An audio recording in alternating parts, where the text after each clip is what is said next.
Welcome to কিডোফাই toons. এক সময় একটা বাঘ আর একটা বানর ছিল। তারা একটি বড় জঙ্গলে থাকতো এবং সব সময় একে অপরের সাথে মারামারি করত। একদিন তাদের হঠাৎ পথে দেখা হলো, আর দেখা হতেই তারা আবার মারামারি শুরু করলো।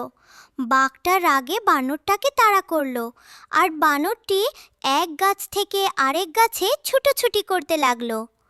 দূর থেকে একটি খরগোশ সব কিছু দেখছিল। খরগোশটি মনে মনে ভাবল যে বানর আর বাঘের এই লড়াইটা যেন থেমে যায়।